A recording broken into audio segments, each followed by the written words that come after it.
to the atheist why they believe in God.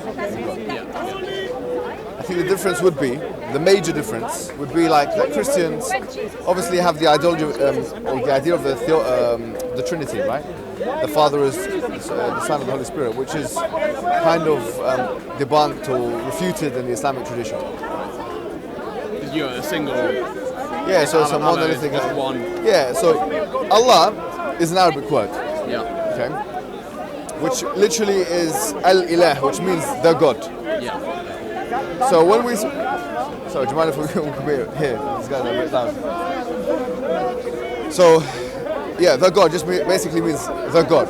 Yeah. So when we speak, I think there's... Because when I was reading Richard Dawkins' God Delusion, I'm not sure if you've read this. I'm sure as an atheist, you must be doing your own kind of reading. Not everyone's read it, but like... Right, yeah, I know. But it's one of the popular works.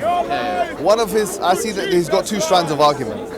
One strand of argument is that he kind of discusses Darwinian evolution as going against religion and the religious narrative, and therefore science is right or Darwinian evolution is right. Well, sorry, mate. Sorry about that. Sorry, and the God thesis is wrong. Another thing he talks about is kind of like the problem of evil. He dresses it up, but it's really the problem of evil. A third thing is this idea, where he says that, okay, let's presuppose that there's a God, but which God is it? Is it Allah, or is it Ram? Is it Ganesh, or is it Shiva, or is it Jesus, or is it Zeus? And then you go into mythologies, right? So these are discussions.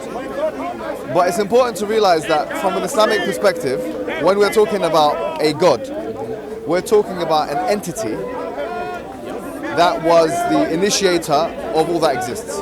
That's what we're talking about. The ultimate creator, if you will. Now, let me ask you a question. Are you an atheist as well? I would consider myself an atheist, yeah. Why? Let me ask you why. And you're free to ask me the same question. Well, I'd say, not to turn it on its head, I know it's a bit of a cheap way to turn it, but I'd say, why do you believe in a God? Because as an atheist, I'm just an absence of a belief.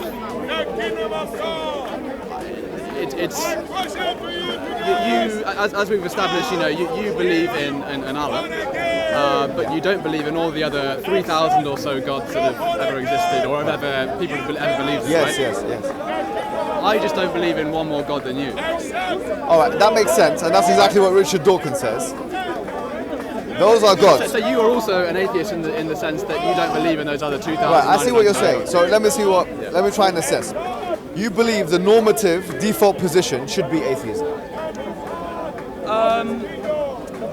Because it's a lack of belief, and a lack of belief necessitates that you should start off with that neutral position of lack of believing in things. Like you would say that the lack of existence before existence came into being. Everything starts from nothing.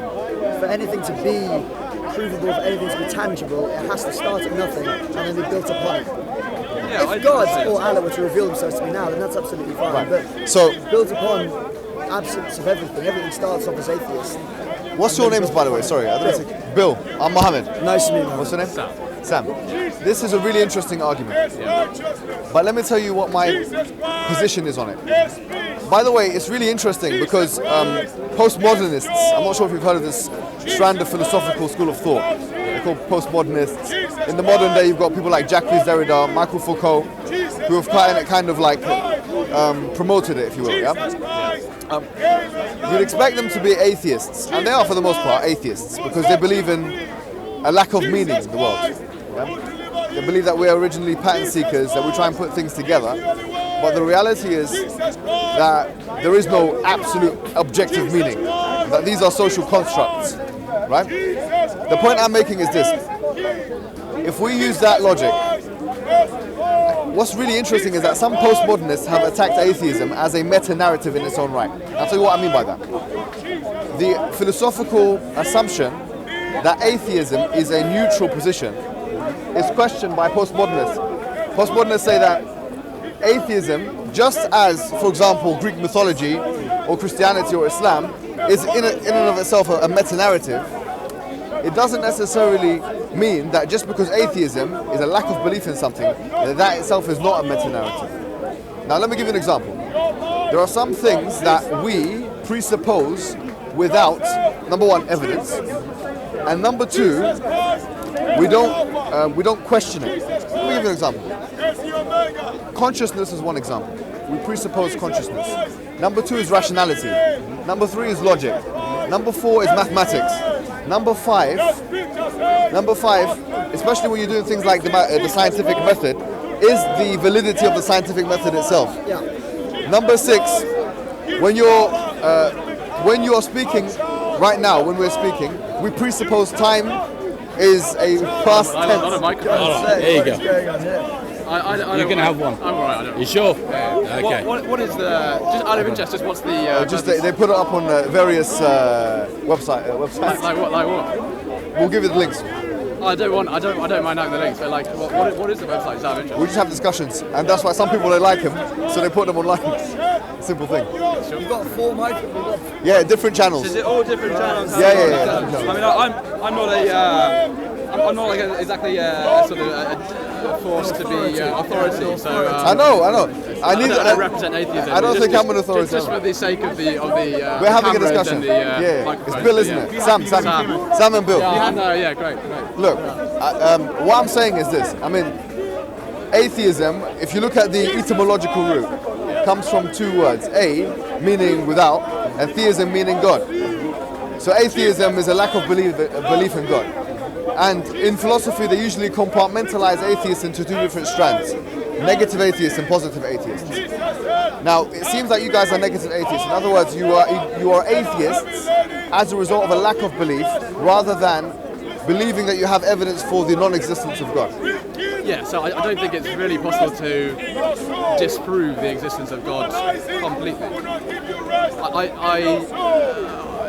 You've read the God Delusion. There's a scale of 1 to 7 in terms of, 1 is absolute, I know there is a God, 7 there is absolute, there is no God. Yeah. I'd say I'm, sort of 5 or 6. And you know what's really interesting is that Richard Dawkins himself, he refers to, in many interviews, he talks about deism being a tenable alternative to theism. So the idea of a creator, an intelligence that has created the universe, but then is separate from the universe, is not personal in its nature. He sees that as a non-ridiculous type of claim, which is possible, tenable. I think he says something about in terms of the way the universe is. I think perfect's the wrong word, but the way that the gravity is just the right amount where the cells and the atoms and molecules hold together. It's not too much if they won't completely implode, but they also don't explode either. There's something that's kind of perfect about the way that everything has formed and it has been made. So I think he says that is interesting that has happened. Yes. I'm not sure if he says that there is some sort of no, he doesn't say he believes in deism. Something with a conscious being. There was one interview I had with an interviewer. I'm not sure his name is Bill something. It's one of the Jewish interviews in America, and he was basically asked. He actually explicitly said, an intelligence that's outside of the universe. It's not ridiculous to presuppose that kind of intelligence could have created the universe, could have laid the laws within the universe. Now look, atheists usually have different kinds of explanatory mechanisms for explaining why it is that the universe is so finely tuned. One of those is the multiverse theory. Is that something you guys subscribe to yourself? Again, as not a speaker of authority, it's not something I've read briefly about it. I'm aware of the theory, but I couldn't really give much information on it. Again, it's pretty much exactly the same as at least myself. Theory about religions. Okay. Speculative. It's speculative. Right. Everyone, you can write pages and pages about it. But realistically, when it comes down to hard facts and being shown one way or the other, struggle to, in any way or sense, sort of say yes, I know, that is real, I believe that is true. Right, so let me ask you a question. What I was going to ask you was, now, if I say to you that as human beings we're rational sentient beings, yeah? And one of the things that means is that we're able to do deduction of some sorts. Would you accept deduction in the form of syllogism or otherwise as a means of deriving truth in this universe? Yes, but deductions are based on prior knowledge that you've acquired already. Yeah. You deduce something based on something you already know. Pardon? Say again? All deductions that you make are based on things that you already know to be true, that you've already experienced. Yeah, so that would have to be in the premises. Yeah. Yeah, okay. Would you accept that? So what I was going to say to you is that, look, I'm sure you guys have heard of the cosmological argument. I'm not sure if you've heard of this or not. Have you heard of the cosmological argument? In terms of the Big The Bang, Kalam cosmological argument. Everything that begins to exist has a cause. The universe began to exist, therefore the universe has a cause. Okay, so yeah, I don't agree with there is a cause for the universe or like a reason for it. No. Okay, no, but that's fine. Oh, you mean it's like a trigger, like something No, that no, actually no. creates A cause just means an entity, a thing outside of the scope of the universe. I see. So if I say everything that begins to exist has a cause, is that problematic? See, this is where you're getting into the realms of things that I don't think anyone, apart from possibly religious people, pretend to know about. Well, look, Leibniz was. I'm fairly certain that no scientist will pretend to know how the universe came about. Yeah, all right. And certainly I agree with that. That's fine. I don't know. No, I mean. But I don't. Of course, there is a possibility that there is an intelligent being outside the universe. But that's not what I'm saying here. All I'm saying is that the true. cosmological argument works in the following way. Yeah, they say that everything that begins to exist has a cause. The universe has a cause. The universe began to exist, therefore the universe had a cause. That's the cosmological argument. Okay, we're not saying anything about God. We're just saying a cause of some sort. Why do we have to understand that it had a point where it said it is now in existence? There's no reason why we can't say that it has always existed. Do you believe that the universe always existed? Yeah, I don't think that there would have been anything. Because when people say there was the Big Bang, what was there before that? Okay. There would have been something there. So do you believe in the Big Bang? If you believe in the Big Bang, that's a scientific model which actually presupposes the beginning of the universe. No, I don't think it does. I think there's the way that you're describing it is that there's only been one Big Bang. We are atheists. Yeah. The current Big Bang I has believe made this. our current state of matter. There's nothing to suggest that there hasn't been an infinite number of But Big even Bangs. okay, so you believe Going back in into an infinite amount of time. so you believe that there's an infinite amount of Big Bangs, all of which started or initiated the same universe or different universes? What is the universe? That's the question. What is the universe? The universe is that all that which is being all that which we can see with celestial bodies above us, basically, yeah, and which is expanding outward. So that's the matter. So you're saying that there's nothing beyond the matter, the physical matter. They talk about the question of whether the universe itself is matter or not is a discussion within physicists. So this was a discussion between Newton and Leibniz. Leibniz believed that actually all that Leibniz, and then afterwards Einstein kind of agreed with Leibniz. Well, basically there was a discussion whether the space of the universe is physical or not. That's the discussion. We don't need to really get into that for this discussion. These are both fine ways of accepting how the universe is composed. What I'm saying is, if you accept the Big Bang theory, if you accept that, then you're saying that the universe began to exist. Well, no, because there are theories about the oscillatory universe. No, but that's a different. It's coming and going and Fine. slowly. I haven't got a problem with those. I'm just saying that if you're subscribing to the Big Bang theory as we know it, that there was a singularity and then there's an expansion, then you're actually reinforcing the fact that there was a start to the universe. Well, no, because the expansion began. So you don't believe in a cause to the universe? You don't believe in a beginning to the universe? No, I don't believe that. Well, okay, fine. I mean, no problem. I don't agree or disagree. Fine. What I'm going to do now, since you don't agree with a beginning to the universe, that's not a problem. I'll say this doesn't change anything. I'll tell you why. What there is, classically, there is the Kalam cosmological argument, which is the idea of causality. It's linked to causality. And you're right to suggest that in order for the whole process to work, the secondary stage, which is that the universe had a beginning, would have to be proved. And there is scientific evidence for the fact that the universe had a beginning. Whether that evidence is absolute or not is a good discussion to have. You can't say it's absolute. No. Sound not, good, not yeah? at all, yeah. So instead of discussing the cosmological argument, which I was just using as kind of like a tangential point actually, I want to discuss the contingency argument, which is actually more, in many ways more impressive. I'll tell you why. If we say that everything that began to exist is dependent upon something else. Right. Now, in order for you to reject this premise, But what is the premise though? I don't quite understand. okay, everything that began to exist depends upon something else. In what sense? And how? In the what is it? for its existence, for its existence. So, like for example, I've got a mobile phone, right? Yeah. This mobile phone began to exist. Someone made it in a factory somewhere. Now, this mobile phone has a battery inside, and for some reason, they are not allowing us to take the batteries out of the phones nowadays, right? You know this. But anyways, if this phone if the battery depletes and dies, what will be necessary for me to do is put charger inside, yeah? Okay. So in other words, the phone is dependent upon the electricity of the charger in order to be operational. Yeah. Okay, no controversies there, hopefully, yeah? That's fine. Yeah. So the phone is dependent upon the charger. Yeah. The charger depends upon some nuclear power plant, and so on and so forth. What I'm saying is that anything that began to exist, like the phone, like yourself, like me and you, like the tree on the background, depends upon something else in order for it to exist. Does that make sense?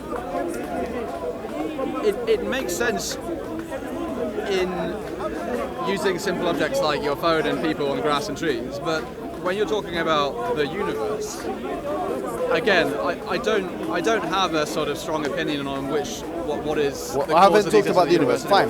Let's not talk. That's where you're. I see that's Okay, where you're going right. with it. Let's not What's talk. a smaller Let me matter, let me shift it. Let me shift it one more time. Let me shift it one more time. Let's take away all time element from it. Anything with limited variables depends upon something else. By definition. Anything with limited variables depends upon something else. What's the definition? What do you mean by limited variables? Okay, so it's not unlimited in its composition. That's what I mean. So for example, going back to my phone example, But I think the phone's is not a great answer because it's something that we've created. Let's talk about. why isn't okay? But it's an entity in existence, right? yeah. So I'm saying that this phone has limited variables. Yes, Okay. we understand. Yeah, Accepted. yeah. So it's not unlimited in its composition. Yeah. Now, this thing which has limited variables and is not unlimited in its composition depends upon something else. I agree. Okay. Now, what I'm saying is that just like this phone, anything that has limited variables depends upon something else. Now, are you able to find me an example of something that isn't in that category of things? That isn't That- limited. Something that has limited variables but is independent. In other words, does not depend upon anything else. Not singular objects, no. But